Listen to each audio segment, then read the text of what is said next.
السلام علیکم every one. امید کرتی ہوں آپ تمام لوگ بالکل خیریت سے ہوں گے، اور جیسے کہ ستمبر کا یہ مہینہ کافی دنوں سے سٹارٹ ہو چکا ہوا ہے اور میں کچھ لیٹ ہو گئی ہوں، تو آپ میں سے بہت سے لوگوں نے جو ہے وہ اپنا جرنل سٹارٹ بھی کر دیا ہوگا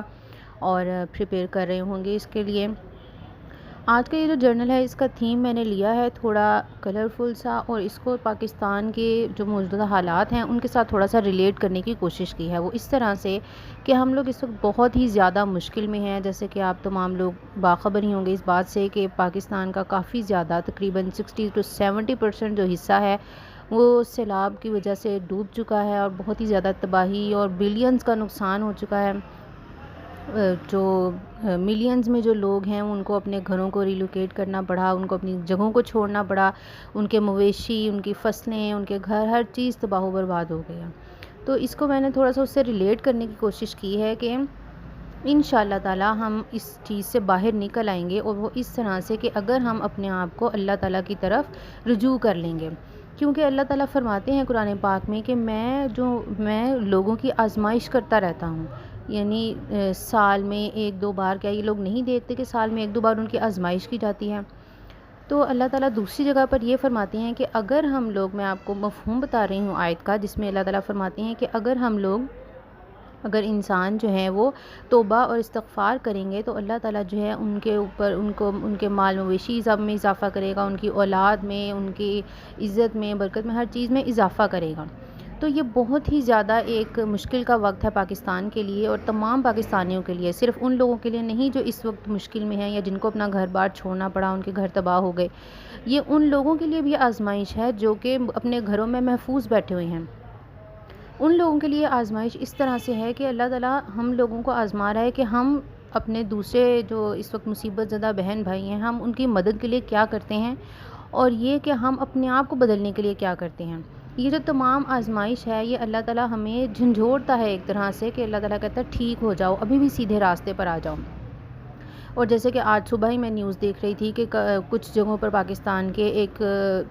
5 پوائنٹ سم تھنگ کا زلزلہ بھی آیا ہے۔ تو یہ اللہ تعالیٰ ہمیں وقفے وقفے سے جھنجھوڑ رہا ہے، وہ ہمیں بتا رہا ہے کہ ہوش کے ناخن لے لو اور ابھی بھی میری طرف لوٹ آؤ۔ اب آپ اپنے ارد گرد دیکھیں کتنی زیادہ فحاشی، عریانی اور جھوٹ، دغا بازی، بے ایمانی، ہر چیز کتنی بڑھ گئی ہے۔ ایون کہ جو سیلاب زدگان کے لیے فنڈز آ رہے ہیں، لوگ اس کو بھی نہیں بخش رہے، اس کو بھی لوٹ رہے ہیں، اور اس کو اپنے جو بڑے ہیں ان کو نواز رہے ہیں، اور جو مستحق ہیں ان تک یہ چیزیں پہنچ ہی نہیں پا رہی۔ کم ہی ہیں جو ان تک پہنچ پا رہی ہیں، آپ سمجھ لیں تقریباً 30 to 40% ہی پہنچ پا رہی ہیں، اس کے علاوہ نہیں پہنچ رہی۔ تو یہ جو ہے ہم سب کے لیے ہے کہ ہم نماز پڑھیں، ہم قرآن پڑھیں، اور ہم جو ہیں وہ اپنے آپ کی اصلاح کریں۔ جیسے ہم خود ہوں گے ویسے ہی ہمارے اوپر حکمران آئیں گے، ہم اپنے آپ کو ٹھیک کر لیں گے تو اللہ تعالیٰ بھی ہمارے لیے اپنی برکتوں کے اور رحمتوں کے جو ہے وہ دروازے کھول دے گا۔ اس لیے میں نے اپنے آج کے اس جرنل کا جو ہے یہ تھیم تھوڑا کلرفل سا لیا ہے، کیونکہ اگر ہم اللہ تعالیٰ کی طرف رجوع کریں گے اور اپنے گناہوں کی بخشش مانگیں گے، استغفار کریں گے، اور زیادہ سے زیادہ اپنی نمازوں کی پابندی کرنے کی کوشش کریں گے، اور اپنے اخلاق کو اور اپنے اعمال کو ٹھیک کر لیں گے، تو انشاءاللہ تعالیٰ ہمارا پاکستان جو ہے پہلے سے زیادہ ترقی کرے گا، اور جو ہے وہ ایک مسلم امت کے لیے ایک لیڈر کی حیثیت اختیار کرے گا انشاءاللہ، اگر ہم لوگ خود اپنے آپ کو ٹھیک کر لیں گے تو۔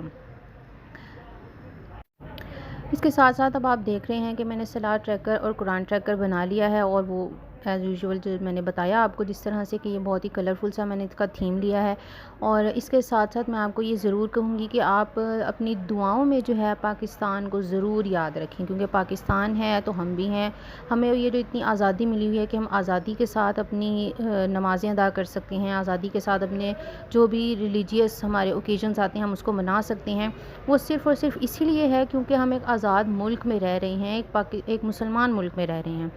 تو ہمیں کوشش کرنی چاہیے کہ ہم اپنی ہر نماز میں اپنی اصلاح کے لیے تو دعا کریں ہی کریں، اور اس کے ساتھ ساتھ ہم پاکستان کی ترقی کے لیے اور پاکستان کی بقا کے لیے اور بہترین حکمران کے لیے بھی دعا کریں۔ اور جب ہم یہ دعا کریں گے کہ اللہ ہمیں بہترین حکمران عطا فرمائے، تو اس میں ہمیں صرف دعا ہی نہیں کرنی بلکہ کوشش بھی کرنی ہے، اور وہ کوشش یہ ہے کہ ہم اپنے آپ کو ٹھیک کر لیں۔ اللہ تعالیٰ فرماتے ہیں کہ جیسی عوام ہوگی ویسے ہی اس کے حکمران ہوں گے۔ اگر آپ دیکھیں کہ ہر کوئی آج کل جو ہے وہ چوری کر رہا ہے، سب کچھ کر رہا ہے۔ تو اسی وجہ سے ہمارے حکمران بھی ہیں وہ اسی طرح سے مسلط کیے جاتے ہیں، اور ہمارے اوپر اللہ تعالیٰ کی آزمائشیں بھی اسی طرح سے آتی ہیں۔ اور اس لیے آج کے اس جرنل میں نے کوشش کی ہے کہ جو دعا کا پارٹ ہے اس میں اس پورے مہینے میں اپنے ملک کے لیے جو ہے خاص طور سے اپنی دعاؤں میں اس کو شامل کروں گی انشاءاللہ تعالیٰ، اور اس کے علاوہ امت مسلمہ کو، کہ اللہ تعالیٰ جو ہے امت مسلمہ کو ایک واحد امت بننے کی توفیق عطا فرما دے۔ جو اس طرح آج کل آپ دیکھ رہے ہوں گے، آپ دیکھ ہی رہے ہیں کہ مسلمان ملک ہی آپس میں ایک دوسرے کے ساتھ لڑ رہے ہیں، کوئی ایک پر حملہ کر رہا ہے، کوئی دوسرے پر حملہ کر رہا ہے، مطلب ایک عجیب سی ہی صورتحال بنی ہوئی ہے، صرف اس وجہ سے کیونکہ ہم تمام امت ہی دین سے دور ہیں۔ اس کے ساتھ ہی آج کا یہ جرنل میرا کمپلیٹ ہو گیا ہے، اور آپ دیکھ رہے ہیں، اور اگر آپ کو یہ اچھا لگا ہو اور آپ کو میری کوئی بات اچھی لگی ہو تو آپ اس کو ضرور آگے شیئر کیجئے اور دعاؤں میں یاد رکھیے۔ اللہ حافظ۔